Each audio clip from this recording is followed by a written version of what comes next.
adalah penunasan, Pak. Nah, penunasan, Bapak paham penunasan pemotongan pelepah. Jadi pruning ini, ya mohon maaf Pak, mungkin ada yang memiliki kebun di seperti ini. Jadi kita harus mempertahankan pelepah pada umur tanaman kurang dari 8 tahun adalah 48 sampai dengan 56 pelepah. Sedangkan lebih dari 8 tahun itu antara 40 sampai 48 pelepah.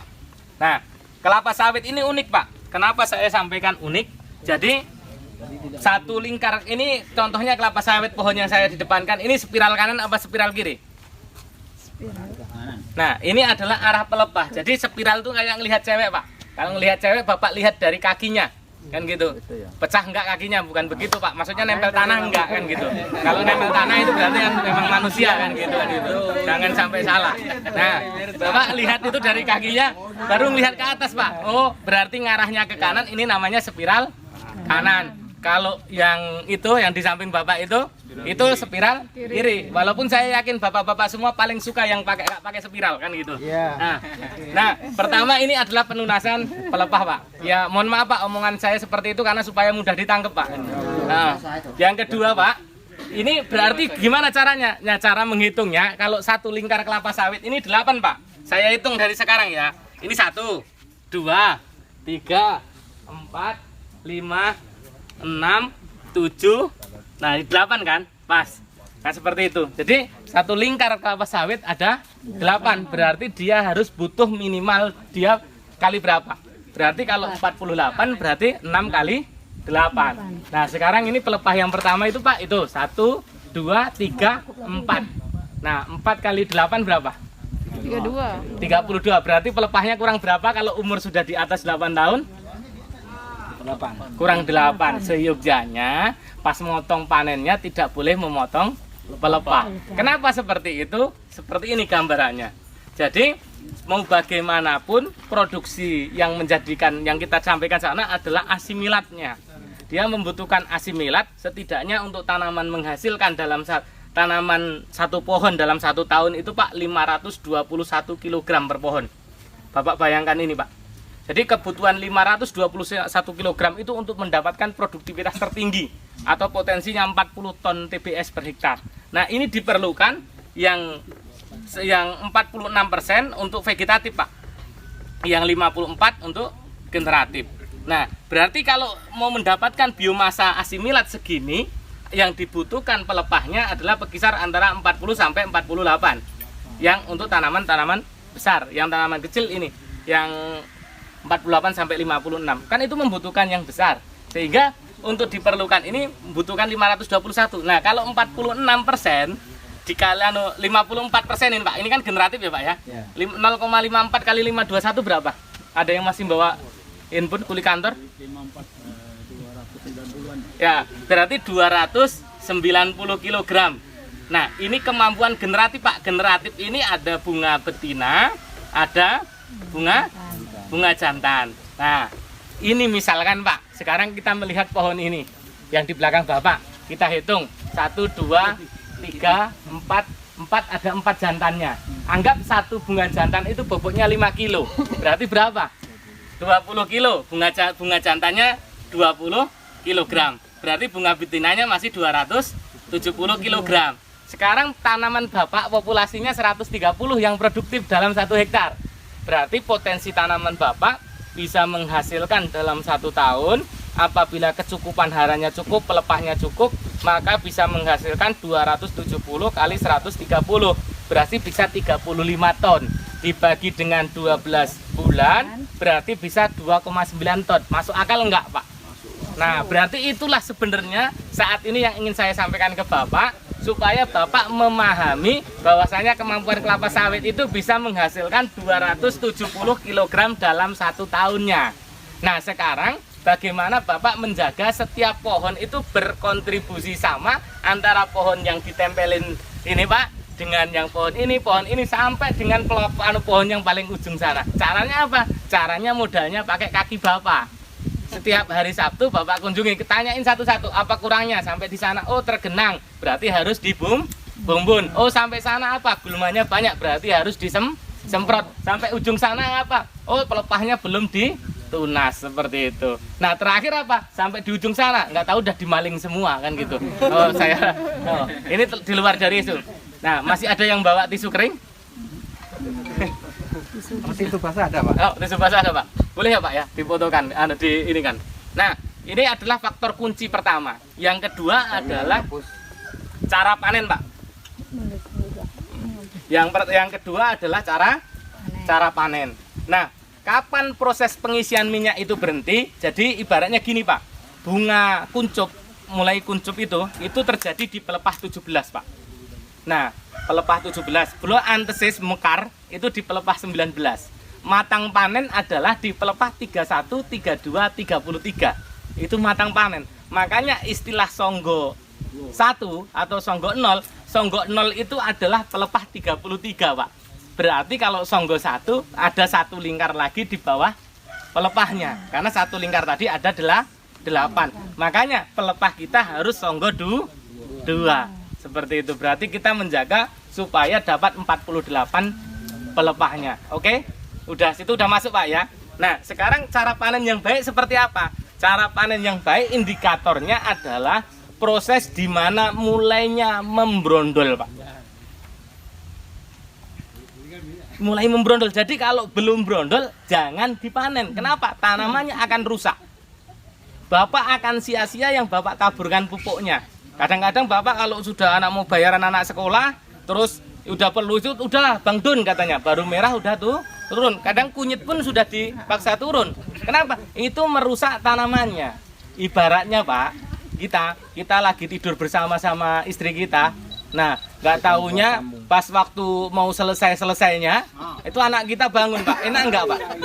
Nah, pasti nggak enak kan? Nah, itu masalahnya. Itu yang harus diperhatikan. Ini adalah investasi utama. Nah, ujung-ujungnya kalau berubah. Jadi, Pak, seperti ini, Pak. Itu Pak Kabit, mohon maaf, Pak, biar ingat semua, Pak, kan gitu. Jadi seperti itu. Jadi kalau belum membrondol jangan dipanen karena proses pengisian minyaknya masih berjalan. Karena kalau kita panen, kita potong, proses minyak masih berjalan, tanaman stres. Kalau sudah tanaman stres nanti 18 bulan kemudian keluar bunga jantan. Yang rugi siapa? Bapak-bapak semua, yang apa ibu-ibu semua kan? Ya saya rasa bapak-bapak yang paling rugi. Kenapa? Karena untuk high maintenance istri nggak ada, Pak. Terakhir masakannya nanti udah turun, Pak, kan gitu. Seperti itu. Nah, ini cara panen. Nah, oke, Pak. Berarti cara panen udah paham. Yang dipanen boleh hanya ketika sudah membrondol. Proses membrondol adalah peningkatan kadar etilen. Tapi itu nggak usah dipelajari, Pak. Nah, kemana Bapak tadi ya? Nah, yang nomor 3, Pak. Udah capek dia, Pak. Jadi yang nomor 3 adalah pemupukan. Nah, ini yang paling penting. Tanaman kelapa sawit, Bapak mudah menghitungnya tadi. Dalam 1 ton TBS, ini hara yang terangkut panen, Bapak panen 1 ton, itu adalah ureanya itu 6,3 kg hilang. KCL itu 7,2, TSP-nya itu 2,1, terus dolomitnya 4,9 kg. Nah, jadi Bapak bisa bayangkan, Bapak sebenarnya kalau panen 1 kilo, Bapak harus mengganti kilogram ini ke dalam tanaman. Nah, ini kan generatifnya, Pak. Sekarang hitung-hitungannya tinggal membalikkan lagi. Coba Bapak bayangkan kalau KCL-nya adalah 7,2. Tadi kan generatif itu kan 54% kan, Pak? Berarti 46% kali ini berapa? Kan? 72 kali 54. 72. Bentar. 54 berarti 46 per 54 kali 7,2. Berarti butuhnya adalah 6,1. Berarti 6,1 ditambah 7,2 berarti 13,3. Ini setiap 1 ton TBS. Berarti kalau seumpamanya Bapak menghasilkan dalam 1 tahun adalah 24 ton kalikan 13,3 berarti 319,2 kg, Pak. Nah, tak populasinya berapa? Tinggal bagi 3. Berarti 319 dibagi 130. Nah, berarti butuhnya Pak minimal itu adalah 2,5 kg KCl dalam itu? 1 tahun untuk mendapatkan produksi 24 ton. Jadi kalau Bapak pengen naik menjadi 30 ton, berarti pupuknya naik apa turun? Naik berarti, seperti itu hitungannya. Jadi Bapak, saya yakin Bapak doanya, ya Allah saya pupuk paling sedikit hasilnya paling banyak. Bisa nggak Pak? Tidak bisa untuk kelapa sawit, karena kelapa sawit itu kalau mau hasilnya banyak, pupuknya juga harus banyak. Jadi peringatan seperti itu. Jadi urutannya minta tolong Pak. Penghapus Pak. Asisten. Honor tambahan. Ya ada. Ada tambah. Ntar ditambahin lah. Ya Pak Kabid. Tambahin lah ke saya. Jadi Ayo. urutan pemupukan yang paling baik seperti apa? Apabila pakai pupuk tunggal, adalah polanya adalah odrum. Nah, jadi kalau pakai pupuk majemuk adalah ini NP majemuk ya. Ini Bapak perlu diingat. Jadi pilihannya Bapak kan tadi sudah bisa menghitung dengan 270 kilo Bapak kalikan seperti itu. Nanti rincian detailnya apa, kalau ini nanti Bapak tonton YouTube saya lagi kan gitu. Tapi setidaknya sekarang memahami dulu, karena konsep Pak Kabid tadi kan untuk memahamkan aja dulu Pak.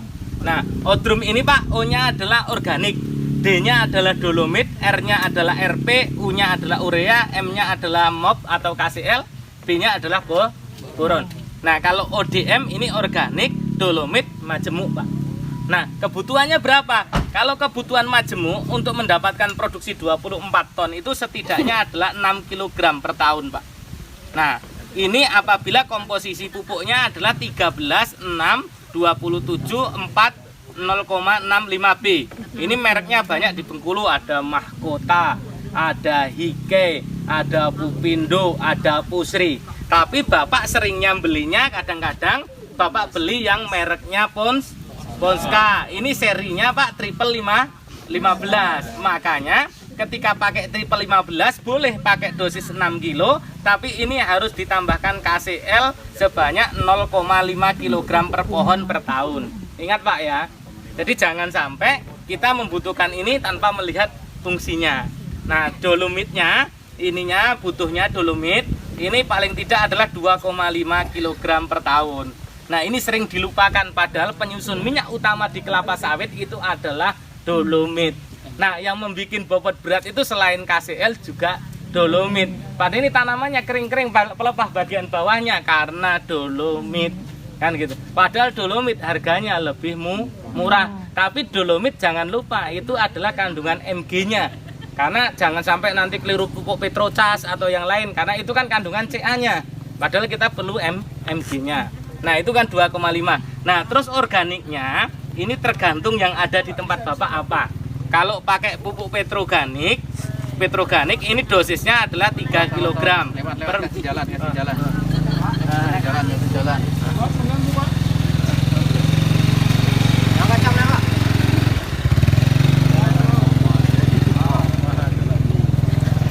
Jadi kalau pakai